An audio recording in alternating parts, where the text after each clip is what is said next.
Welcome to Live Players, where political scientists and strategists Samo, Burja, and I discuss the key individuals with the power to alter our current society. Every week, we provide analysis of the news and case studies of live players as well as key institutions and technologies that make up the global power landscape. Let's dive in. Yeah, let's get into it. I mean, we talked about demographic issues in specific countries like India or China or some others. Even Japan, and I mentioned it in Poland and Eastern Europe. Yeah, and typically, of course, people are like, immigration. But if we have it on a global scale, we need people from somewhere. So maybe let's have a broader conversation around demographics and the fertility crisis and underpopulation. Why don't you, when you start us off? I think that I will open with a provocation. We have no known demographic or cultural force that kicks in and stops us from reaching the TFR zero society.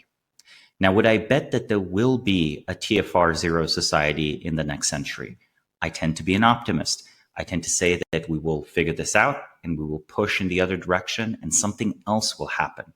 However, I think that if those activists who warn us of the reality of global warming can indulge in hyperbole of how this might, end the world as we know it, I think that demographic changes that have already underwent are certain to end the world as we know it. The only question is, will they end the world, the human world, full stop? I have not heard anyone refer to, basically, at least not in public, to the ongoing demographic contraction and drop in fertility rates happening globally as a source of existential risk. Just as much as nuclear war or AI, it should be considered in the same category. Let me make the case. Until very recently, people assumed that fertility would plateau at a very low 1.1 total fertility rate. This is what we used to see in places like South Korea. Places like Japan that are famous for their old population and low fertility, at 1.3, Japan's actually now a middle fertility country. Japan's no longer an outlier. If anything, it's slowed down relatively to other countries accelerating their fertility decline. So in a way, for East Asia, Japan is now a high fertility country, and globally it's a middling fertility country. But once you break this barrier of TFR of 1.0, as they have in South Korea, and gone as low as 0.7, or if you take Hong Kong on its own, its TFR right now is like 0.5. And if we looked at the other major Chinese cities, if the Chinese Communist Party released accurate data, I bet we would see numbers worse than Hong Kong. We would see numbers like 0.3 or 0.2 if they weren't adulterated or messed with. Let's be real. If we have cities in the world that have tens of millions of people, so nation-sized, already seeing fertility of 0.3, 0.2, Erik, how long is it before we see a 0.1 city? And how long before we see a city that it's not going to be literally 0.0, but could it be like 0.02 or 4? I think it's just insane that no one's thinking that everyone's assuming this must bounce back. Everyone's assuming it must stop. Yet now we're seeing it truly everywhere, right? We talked about it in India, which is a very poor country, a very young country. We talked about it in Eastern Europe. That's like middle income, sometimes very poor, depending on the country, also low fertility. We talked about it in Japan, in America, in Britain. It's truly happening everywhere. And is there any country that has gotten below replacement rate in a serious way and then has bounced back to the degree that they've kind of made up for it? And that might be the wrong way of thinking about that, even because it's time dependent. You can't just make up for it, in time maybe. But have we seen significant bounce backs or not really? Well, we have seen significant bounce backs in a few places. I think that if you look at Eastern Europe, you will see that their fertility started crashing with the end of communism, reached very, very low rates even after the economy started improving. And then around 2007-8, they achieved, the lowest fertility on record happened for those countries, or second lowest. After that, they recovered, not above replacement, but they recovered from 0.2 or 0.3 up to 1.6, 1.7, 1.8 even. Some of them have seen a second decline after the COVID years and now the post-COVID years. The decline, by the way, is continuing. it wasn't just during the social isolation, but if anything, it seems to be accelerating. There are a number of countries who, to everyone's surprise, have now crashed below replacement, such as Turkey. People were not expecting Turkey to be so below replacement so quickly because, again, Turkey is middle income by global standards, low income, low wealth by European standards still. So I think that historically, we did have a few cases. For example, the baby boom after World War II remains largely unexplained. There are numerous countries that did not have a baby boom. However, the United States and France did. France returned above replacement due to the baby boom. I also believe Germany was below replacement at some time and rose above replacement briefly in the same period. So most stories, by the way, for the baby boom is it's good to win a war. And then, you can argue, the US clearly won a war. You can argue that France won the war. That's already a sort of weird argument. You can't really argue West Germany won the war. So, and then if you say, oh, but it's economic expansion that causes an increase in fertility, well, that sounds on paper like it makes sense, but it's the opposite of what we say about countries in the 1990s and 2000s. I think we just have to accept the truth that we don't understand fertility. And look, there are just so few outliers. We're literally talking about, okay, among countries we could class as high income or middle income, I think we have I think Armenia, it's either Armenia or Georgia, and then there's Israel. And Israel's fertility has also gone down, by the way, to be clear. But Israel has a healthy fertility despite being a modern country. Maybe we can learn something from it, but what are you going to do? Just cargo cult and just copy everything Israel does? It's unlikely to work. I don't think we actually know why Israel is, for now, still an outlier. Note, an outlier might just mean that in the sort of distribution of fertility, it's going to take a bit longer, right? Maybe people are temporarily super motivated by what's basically an existential fight. I could tell that story, by the way. But if I'm telling that story, then why are the Ukrainians not having 3 babies? The Ukrainians seem no less patriotic or nationalist than the Israelis, to be honest, right? And they're also fighting an existential war. So where are their babies? It's really hard to tell a coherent theory, even for these few outliers or cases where we have bounce back that we see.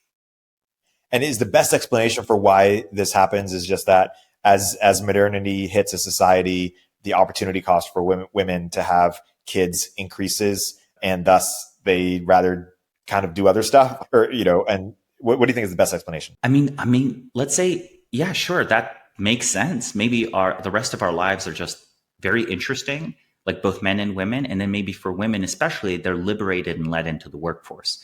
I feel the first argument is almost a stronger argument. I've heard this from some of the progress studies people and some of the Institute for Progress people. I feel like they're the professional Panglossians of our era, right? All is well. The Big Mac is good for you. You like it. You enjoy it. You want to eat it. I feel like that's their job to say that. And maybe I'll put in a good word for cigarettes and nicotine and caffeine, though I don't smoke. But you're not going to catch me defending Diet Coke is the greatest drink ever invented and peak of human experience. You're just not going to hear me do that. And we both have lots of friends, nothing wrong if you like it, but people were memeing about it, if you remember.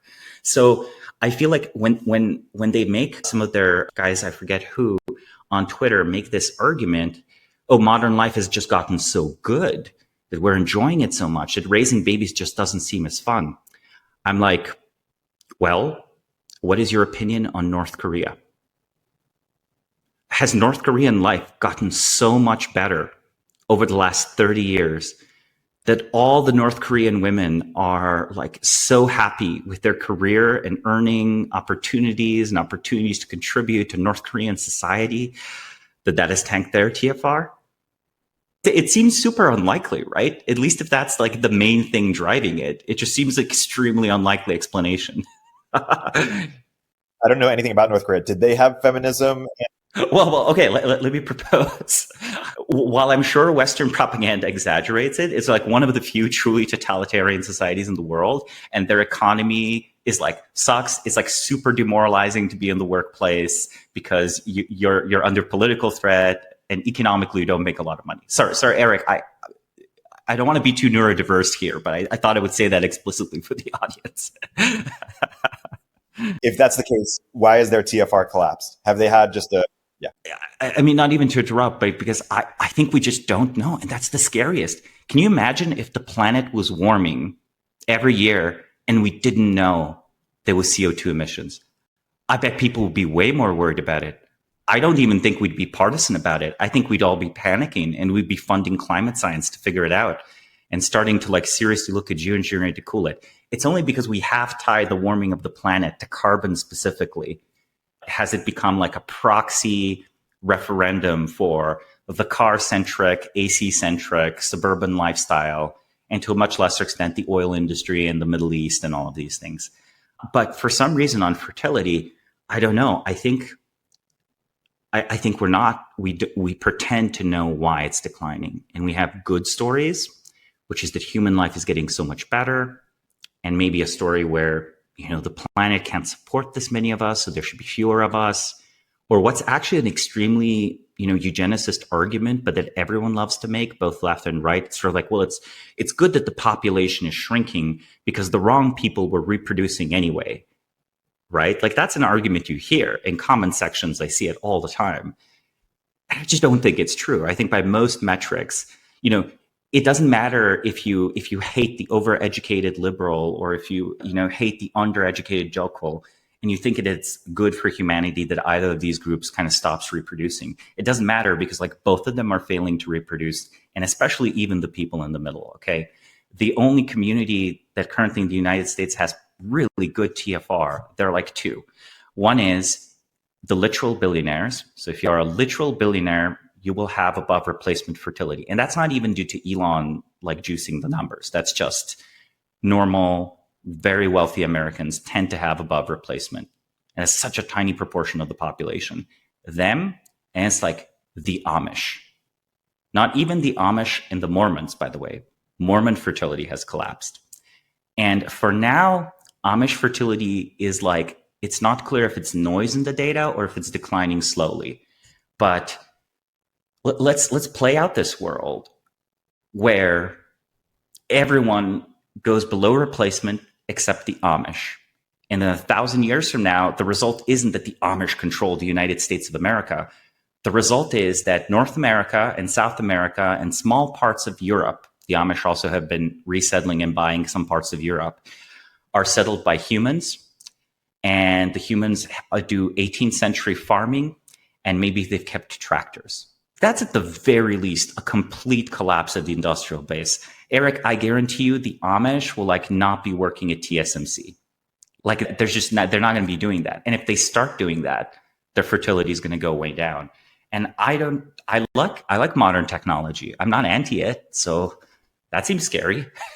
Even if the humans technically survive because of the Amish and the Adamantese Islanders, the uncontacted tribes of, Brazil and the Indian Ocean islands. We basically established that this is happening globally, nearly everywhere, for reasons we can't exactly understand. And countries have tried different interventions, and nothing has really worked in a durable or repeatable way.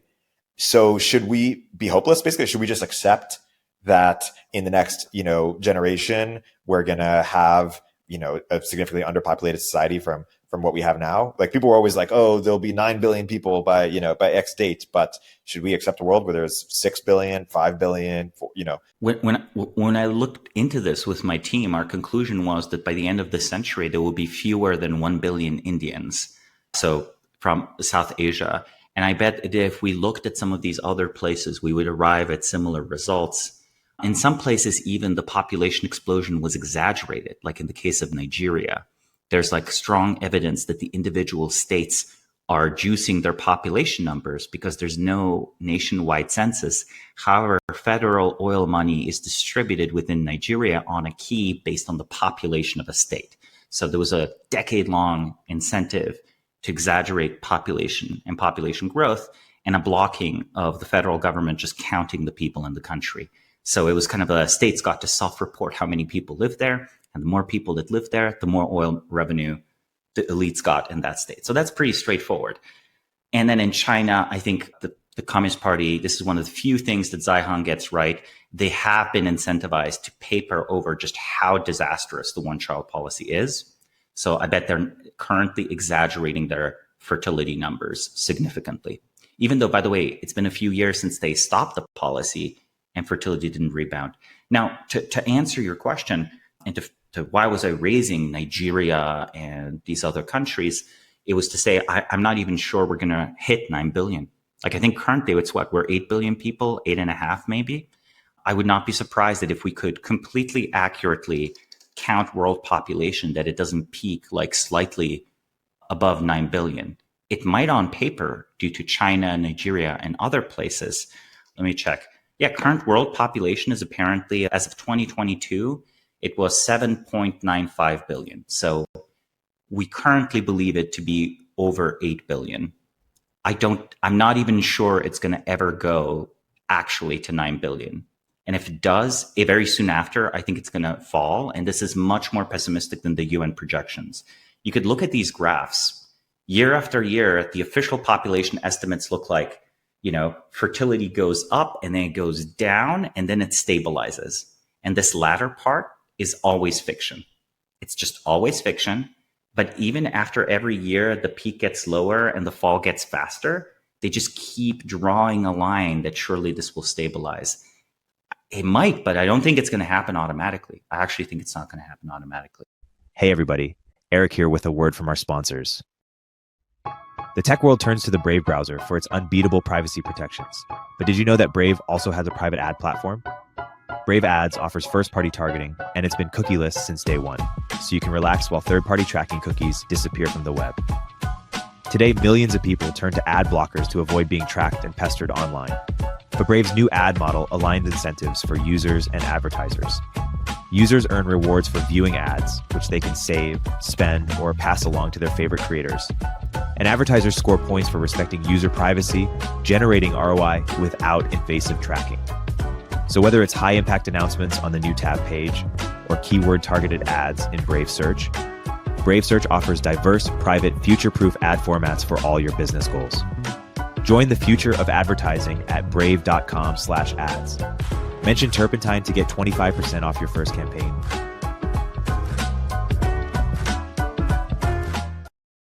What is your sort of assumption as it relates to life expectancy? And as you think about your projection, are you expecting that to stay the same? Are you expecting it to increase? Is that meaningful? I think that on the margin, we are going to live longer than ever before with, I think, health spans, especially if we continue developing anti-obesity drugs. That's the important part, because the world has gotten very fat. Like, for example, India and Mexico have greater obesity problems now than the United States, which is crazy to consider, right? Like more trouble with diabetes and so on. But because of that, that is the great shortening of health span. As people have gotten much fatter, their health span has contracted. Note, in the United States, do you know what's been happening to life expectancy for the last few years? It's been dropping. It's been decreasing? It's been dropping. Why is that? Health-related issues? It's basically, if you don't have diabetes, if you're not a drug addict, if you don't kill yourself, and suicides have been high, by the way, suicides have been increasing. And if you're not overweight, well, that's why I said that I think that the anti-obesity drugs will, once introduced into the United States, Europe, which has also been getting fatter, though slower, and East Asia, where, by the way, in China, people are for the first time having an obesity problem, but also India and Mexico and Turkey and Saudi Arabia, I think these drugs will extend health span.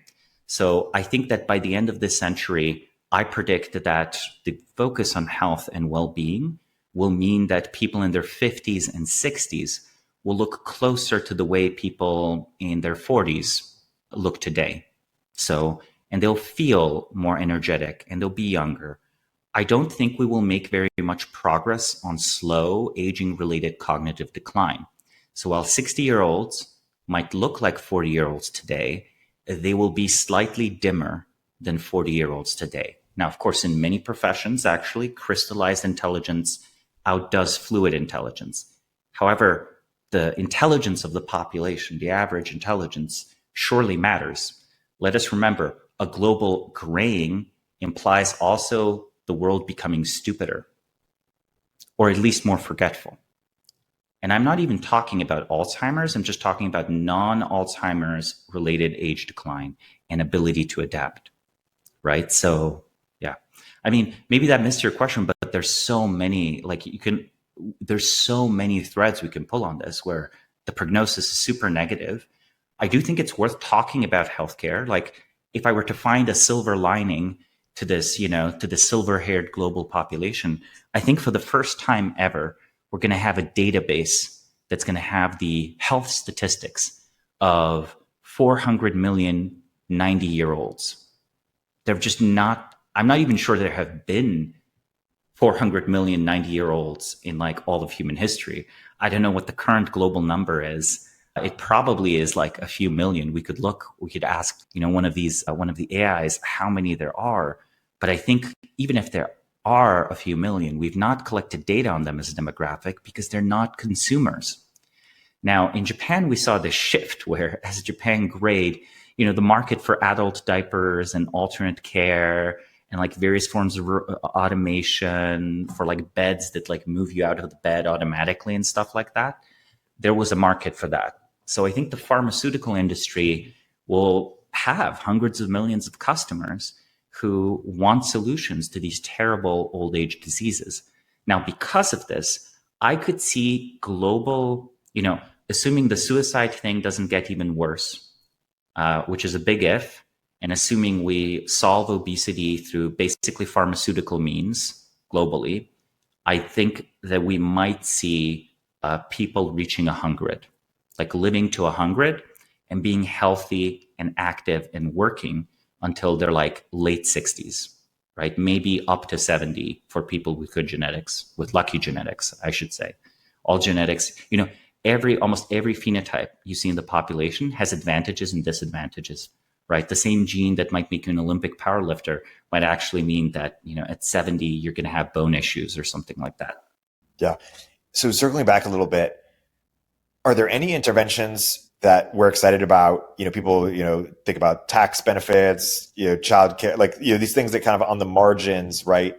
Tax credits or whatever. But like, should we be having a Manhattan Project for increasing the population? Like, how big of a priority should we be making getting back to, should Elon have 1,000 or thousands? Like, should Elon spark a narrative, sort of a movement of all these rich people having, more kids, almost like factory style, just like because we need baby? Like, how severe is this potential crisis, and what should be done about it?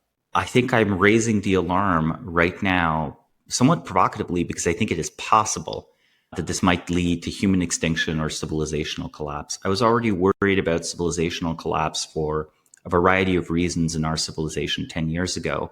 But I have to admit, I personally assumed that low fertility would stay a Western problem. I didn't actually assume they would affect the third world, at least not until it became rich. But that's not what happened. And that's been one of the biggest surprises of my, adult intellectual life. In a way, I priced in AI progress because I was reading, it was better back then, but I was reading less wrong back in like 2009, 10, 11, overcoming bias, all of that stuff.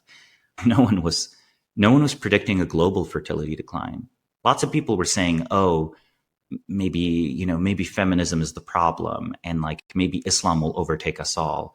But, no one was saying, oh, actually, Turkey and eventually places like Egypt are going to be low fertility too. No one was saying that. So I would say that we should be very concerned and we should try many different things. I commend Hungary for having tried significant tax breaks for people with children. I think now is the right time to push for tax breaks for families. The reason is the old people haven't yet realized that they're socialists. Okay, baby boomers in America still think that they basically benefit from the free market. They don't realize that society is structurally more and more in the future going to be built towards transferring to the old from the young, because the young work and the old vote. So if you have that set up, that surely goes towards massive wealth transfers some way or another. So right now, I think, I could cite the article, Who is Portugal For? That was published by Vasco Quiros in Palladium magazine, where he points out that, in Portugal, that's already happened. The old, who are now such a big part of the population, reliably vote for pensions and various other benefits for the old, right? So that is definitely the case there already. Portugal is a bit ahead of the US, partially because of immigration, partially because until 2010, America was a religious country. I don't think it is very much today, but back in the early 2000s, the US was an exception. It had a large population of Christians, also observant Jews and so on, which Europe did not, right? And East Asia did not. And they had higher fertility. Now, the culture warriors of, the center left can congratulate themselves. The new atheist fight has been won. Young Americans are about as secular as young Europeans. However, as a side effect, that little fertility bump went away.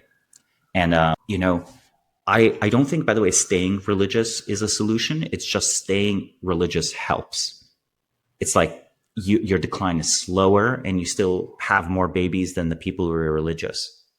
And, this effect can be pretty extreme together with a radically different lifestyle, as seen in the case of the Amish. But I don't think it's just that the Amish are that much more pious than Iranian Muslims.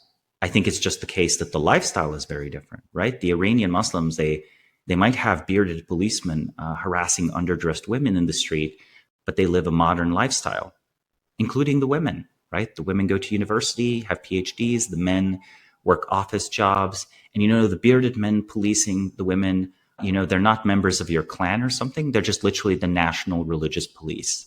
So it's kind of like, it's a weirdly modern state, and perhaps one worth an episode to discuss. Like, how does Iran work, right? Recently, Iran was in the news with the missile barrage of Israel. Yeah, perhaps we should have an Israel and Iran 2 episodes. Yeah, we never avoid controversy, I think. We're going to go right into it. Yeah, so I think we could be thinking about, like, first off, we should publicly praise people with a lot of babies.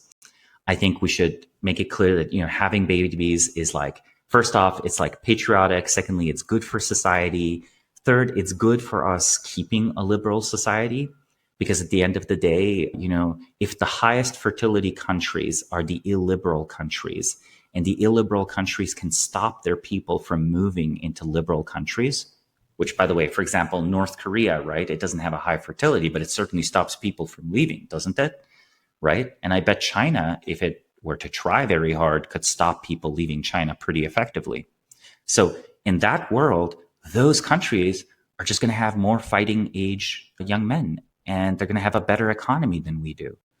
And like, that's the reason, it's like, sure, the immigration question, it's like, fine.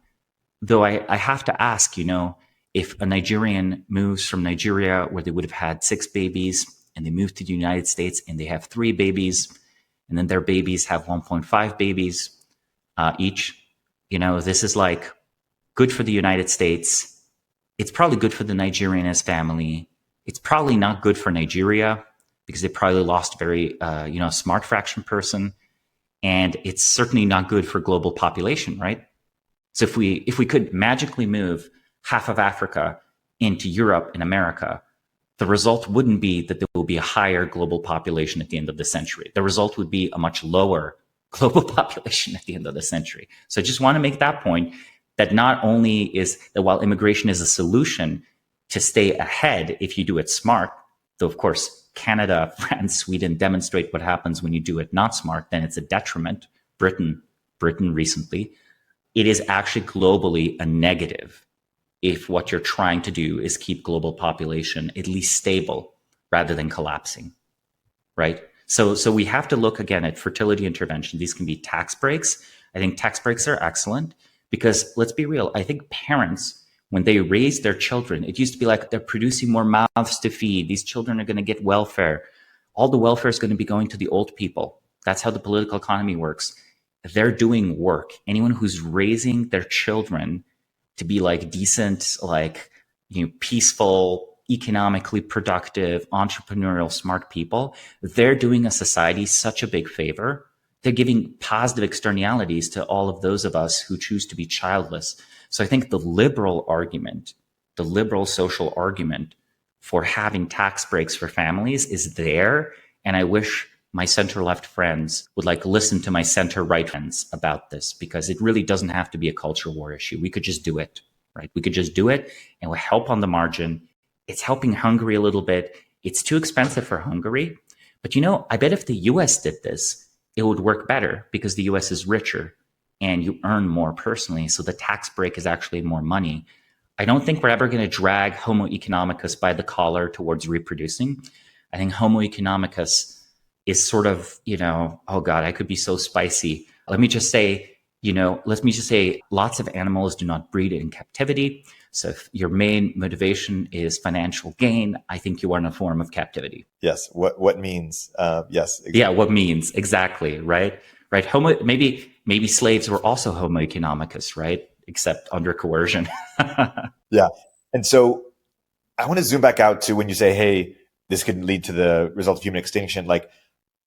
On what timeline, or what is the timeline that we should be worried about? Because you mentioned, hey, we might still have 1 billion Indians, which is, that's plenty. Yeah, concerning, but not human extinction. So why don't you talk about what is the default case of if things don't change, how is this going to play out? Well, let's talk about it. Because it really depends on how rapidly we're going. I think if the fertility drop literally stops this year, I'm relieved.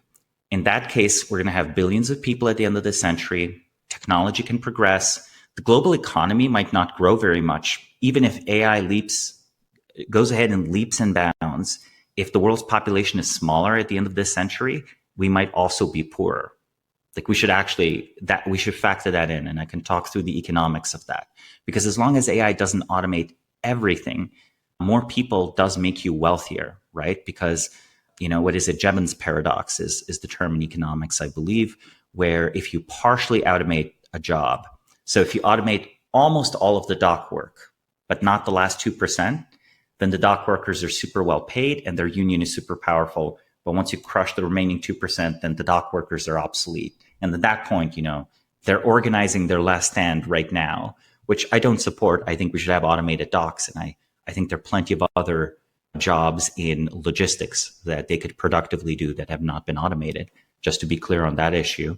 And I think that if the population drops stop, there's just no evidence that they will. So if the TFR drops continue going down, let's say they globally go down to a South Korean level. Okay. Or let's be more optimistic. Let's say that global fertility is the same as that of Thailand. Well, in Thailand, over the next 100 years, we can expect a minus 89% reduction in population. So if the current population, 8 billion people, we reduce that by 90%, we're left with 800 million people. Isn't that crazy? Isn't that scary? And that's Thailand numbers. That's not South Korean numbers. That's not Hong Kong numbers. That's Thailand numbers, okay? So 800 million people might just be enough to crash industrial society, or it might result in everyone living in North America, Japan, Western Europe, Istanbul, and a few big cities in India and Africa.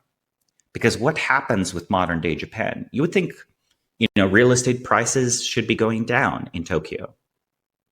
They're mostly not. Tokyo keeps them low, much lower than many other cities of Tokyo size. So it's great public policy. But people move from the rest of Japan to Tokyo. Okay, everyone, when I talked, there was recently just an Italian commentator online who was like, oh, but in Italy, housing is so expensive. I'm like, well, it's expensive in the big cities. And they're like, well, but no one wants to live in the middle of nowhere. I think what people miss is that our standards for what is the middle of nowhere keep going up as we urbanize as a species. We've already talked about how we are more urbanized today. A greater proportion of humanity lives in cities today than at any other point in human history. So our standards for what is a high status big city keep going up. Look, if San Francisco is what? San Francisco narrowly is like 500,000, 600,000 people. That would have been one of the greatest cities in population in medieval Europe.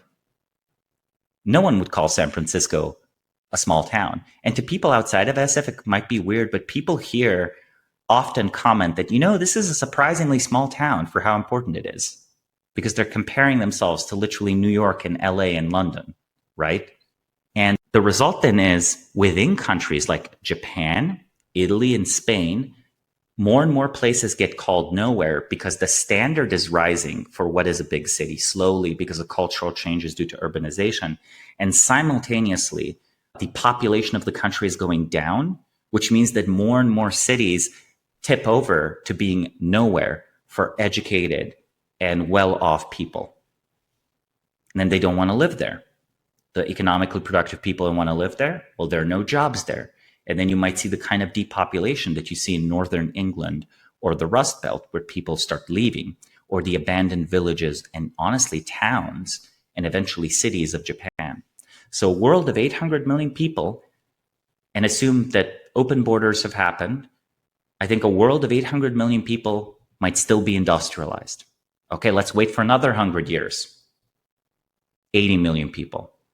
I guarantee you, after 200 years, those 80 million people are not going to be industrialized. Or if they are, they're living off of literally old chips. Literally all their steel is recycled from old buildings. They just maintain old buildings. They don't build any new buildings. Dude, if you live in a world of 80 million people that built housing, let's be pessimistic and say we've only built housing for 4 billion people. And let's say that half of that housing or 3/4 of it are gone after 200 years, which, by the way, is a reasonable number. If you look at, say, Europe or the Middle East, people routinely live in 200-year-old houses. Like, that's normal in places with that long a history. Okay, a world with 80 million people and housing for 1 billion. Do they build any new houses? They truly, if they maintain something like an industrial living standard, I think they're living in like a truly like post-industrial society, like scavengers, like highly organized scavengers among the ruins. And then, I'm not even sure that happens, that they're going to be that effective. But, at that point, if that were to continue for 200 years, that's 200 years of no one having above replacement babies. Like, they probably came up with some rationalization for why it's good that humanity is going extinct. So this, by the way, is my scary scenario of a setup that just leads to human extinction, because they might just be like, we're just all going to commit euthanasia and we're going to live super comfortably on the remnants of old material production until we do. Because that's extremely, I'm not going to call it, that's fucked up, but that could happen. Well, it could happen in parallel with AGI happening to some degree. And then the reverse question being like, wait, if AI can do everything better than humans can do, what should humans actually do? And is it okay that we have, half the population or a third of the population or whatever? Well, but Erik, we're talking about 80 million people in this scenario. We're not talking about 1 billion happy, rich humans lording over AI serfs, super intelligent AI serfs for some reason. And the AI serfs keep us around for some reason, despite being super intelligent. It kind of doesn't make sense when I say it that way, but let's pretend it does. We're talking about 80 million people. And, I worry that AI will just enable human extinction. First scenario. AGI happens. It's annoyed at having to do any work or consideration by us because we somehow programmed it that it can't get rid of humans. It can't change the earth to be uninhabitable. We get it exactly right, but we don't get it quite to be benevolent towards us. Then I think the AI will just passively allow us to disappear.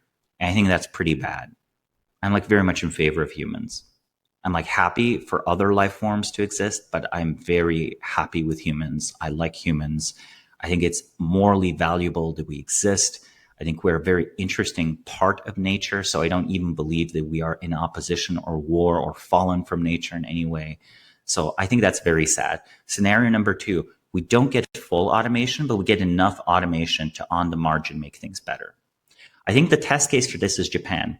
Erik, when Japan starts having explosive economic growth again, that's when we will know that, automation has outpaced aging, right? Because the countries like South Korea and Japan that have had zero or very low immigration, those are just going to be the countries that actually pull ahead economically. I mean, at the same time as larger population countries, but we'll see that recovery. I see no evidence of that recovery.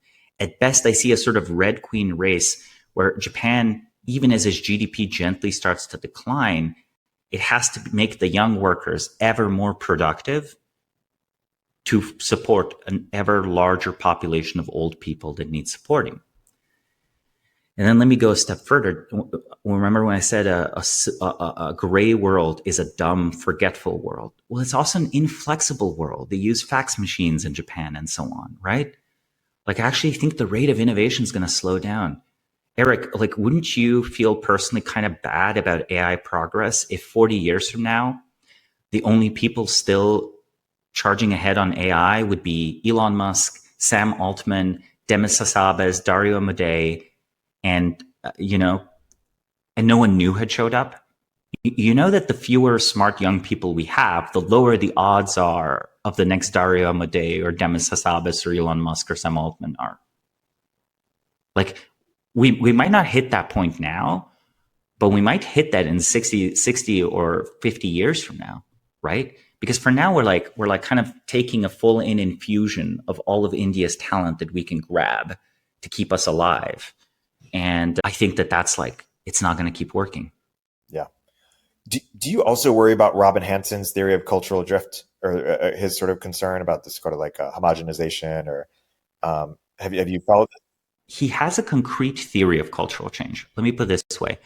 I'm convinced that whatever social technologies caused human beings to breed have broken down. I do not believe we know what they are, because again, you can be anti-feminist in certain ways. A lot of people assume it must be feminism or women's liberation related stuff. But if you look at Iran, I think Iran is a counter case to that. So it might be something subtle where women's rights can destroy it, but it's also destroyed by a theocratic state like Iran. And then it's like maybe a bigger modernity thing, whether or not you have women's rights as such.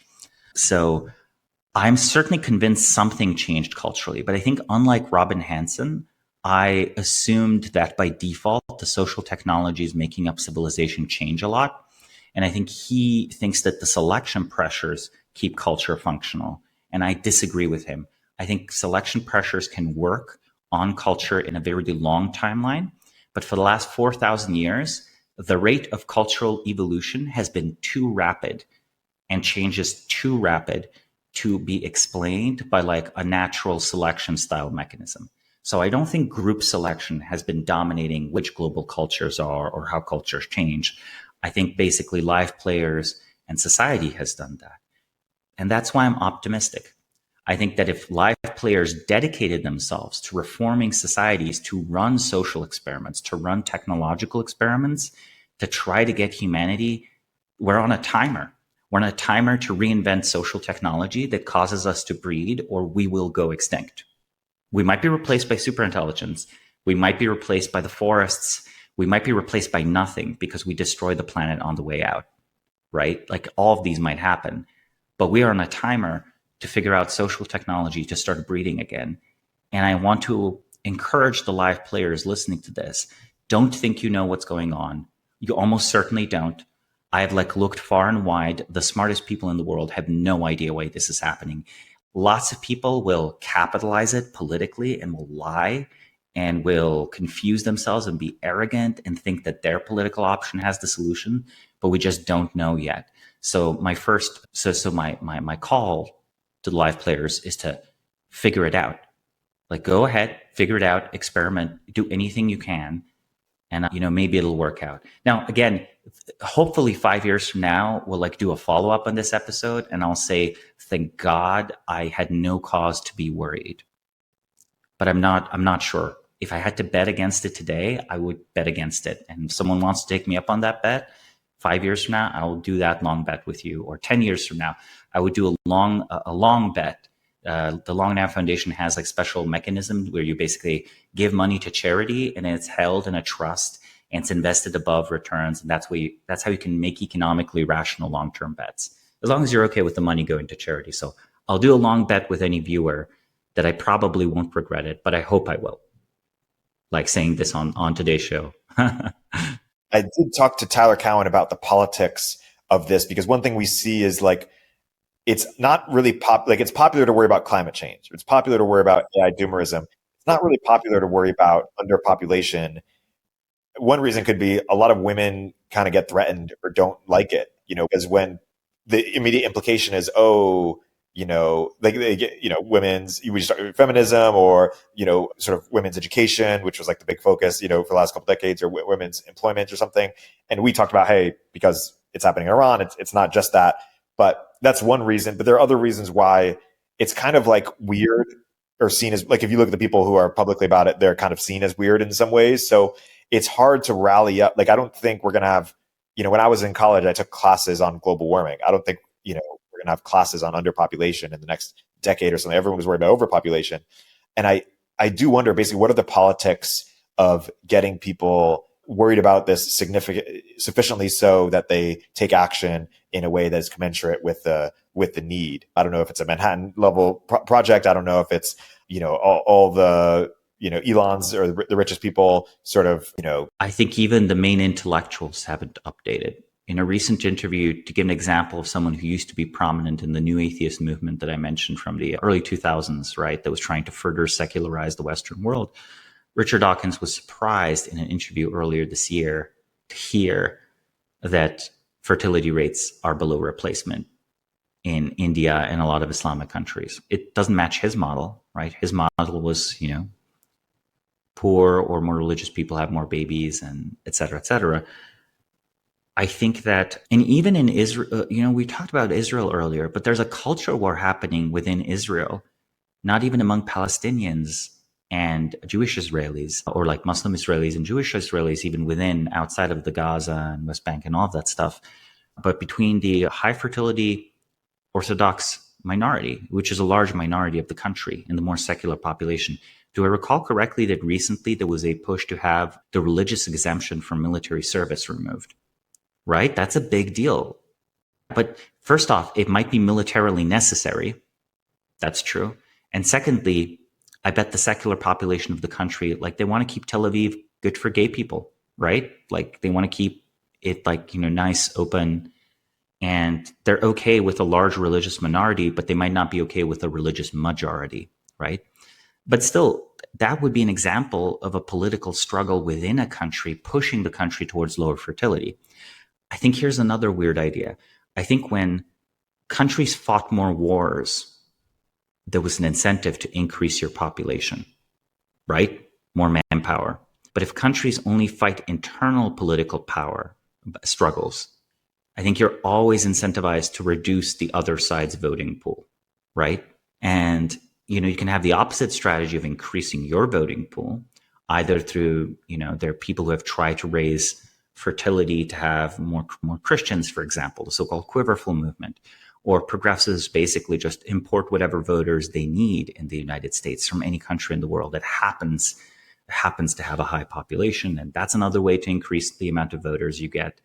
But I think that there's something about the politics of modern countries that means that political struggles tend to be won by the lower fertility factions.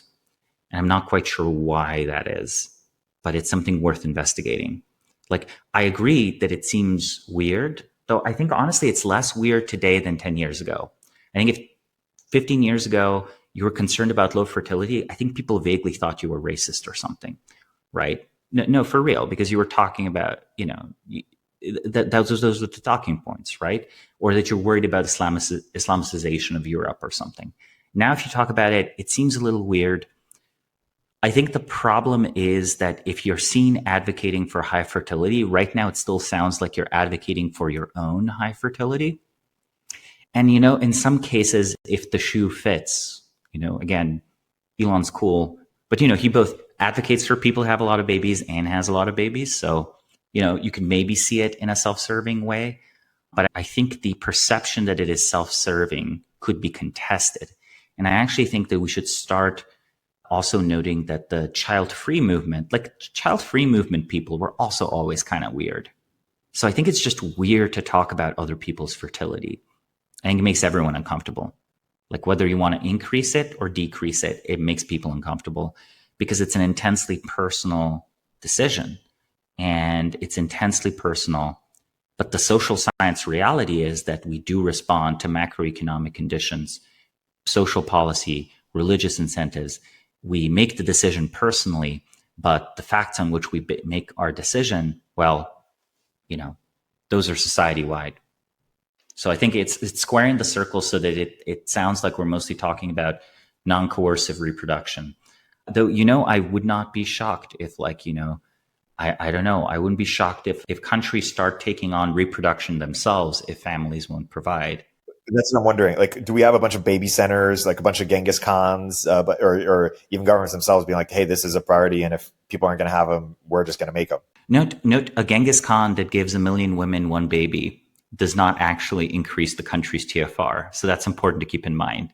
So if you're doing harems, you got to do 4 or 5 babies per polyamorous partner or whatever you want to call them. Well, if like Elon is offering his sperm to any woman who wants, like, is there a hypergamous, fit here where it's enough men who have good sperm offer it to, now we're talking crazy ideas here. I don't know if the women are truly selecting for sperm, but I'm not sure they even are. I think that's I think there's a weird way in which actually very few people think explicitly about the characteristics of their babies.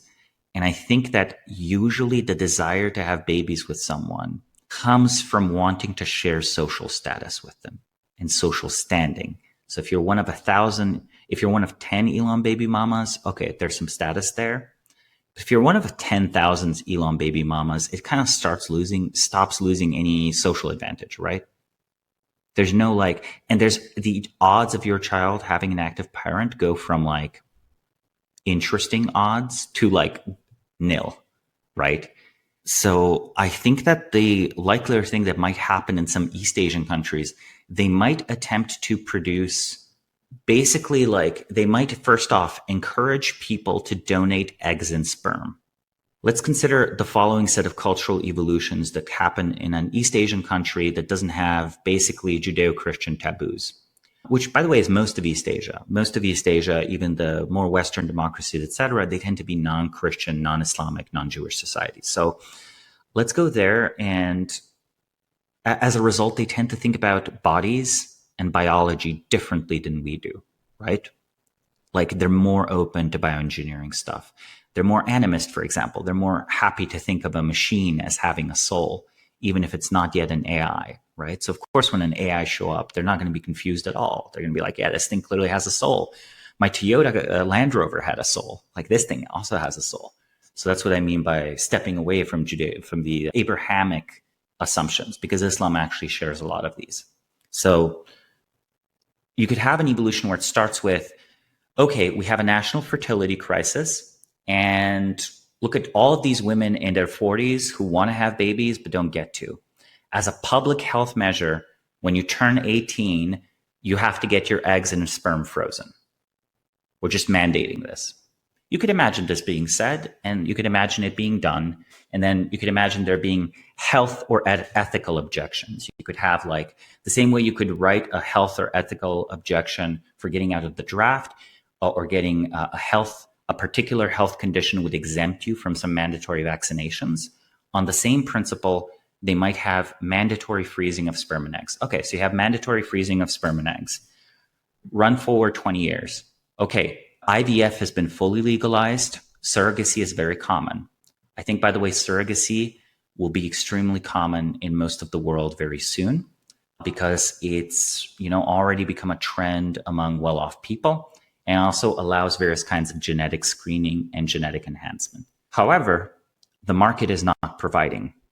Not enough people are hiring the already existing class of basically professional baby bearers, like the surrogates themselves, who are paid for their work, right? And for carrying the baby. So the government is like, well, our economy is so shit. You know what? We should start doing this. So we are going to start subsidizing surrogacy, first off. Okay. Step number 2, we're going to start encouraging citizens to donate the eggs and sperm that they have saved up to the government repopulation program. Okay, that's another step. People are encouraged to donate. Some people write it in their will. And then the government picks on some key or just makes it random to avoid the politics of it, gets a baby, gets an embryo made, has the embryo implanted in a surrogate. And when the baby is born, having been, in a professional surrogate that sometimes gives babies to private couples or the Japanese government, the baby is a ward of the state and is given up for foster care. And then you just scale up foster care. Okay, you've made parenting a job and you've made bearing babies a job. I don't think this will be a very emotionally healthy way to make babies, but would it work? Yes. Would it work well enough to be above replacement? I'm not sure.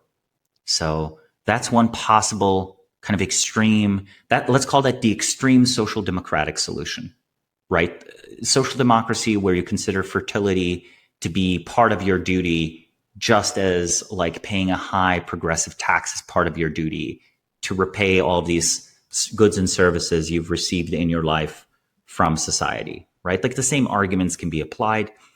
And then I'm not sure how this works in the United States or Europe. Like, I think it could totally work like this in Japan, in South Korea, maybe in Singapore, in China. I just don't see how it would work easily in Abrahamic societies. Now, I think in Saudi Arabia, you might see the Genghis Khan solution, where they might issue a fatwa that says, you know what, actually, God wants us to breed.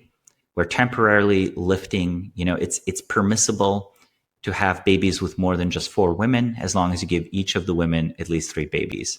And then the status game they already have about having a lot of wives, like that continues and is extended further. And whatever remains of their oil wealth is spent on creating more Saudi citizens.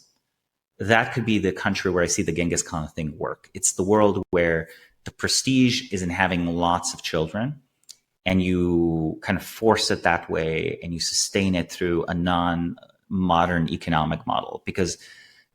But that's like an interesting question. Will the Saudis still be pumping oil 100 years from now? Like, probably not. So if that happens in like the 2050s. And then the other solution is that, the surrogates are skipped altogether and they're just like baby factories. And maybe like corporations or people or governments are investing in babies being born and raised. But you know what, Erik, then we get into an awfully tricky situation that starts to inch towards slavery.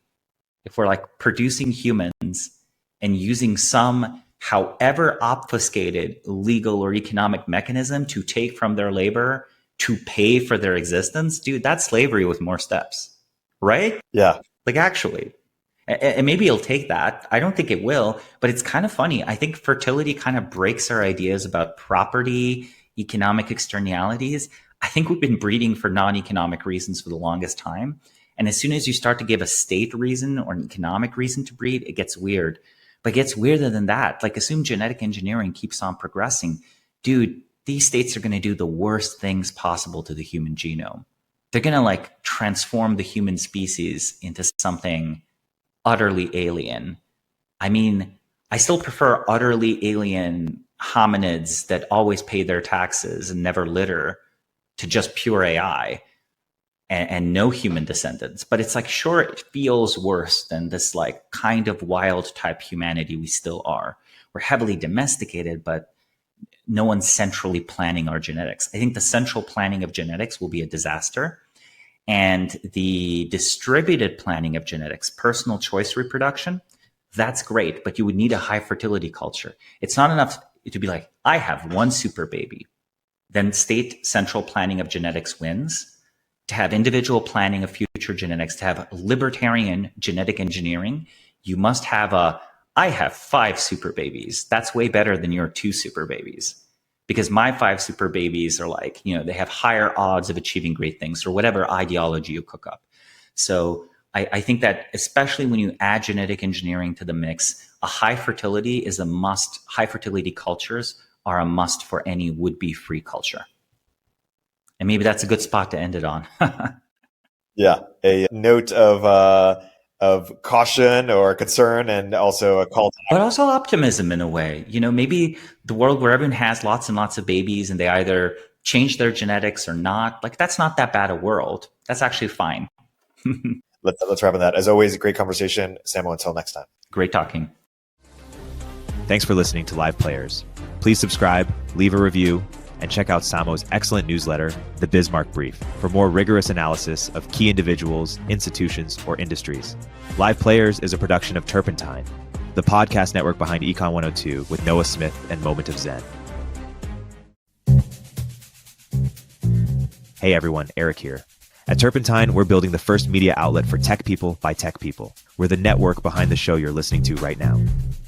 We have a slate of hit shows across a range of topics and industries, from our AI and investing cluster of podcasts to shows that drive the conversation in tech with the most interesting thinkers, founders, investors, and influencers, like Econ 102 with Noah Smith. We're launching new shows every week, and we're looking for industry-leading sponsors. If you think that might be you and your company, email me at eric@turpentine.co.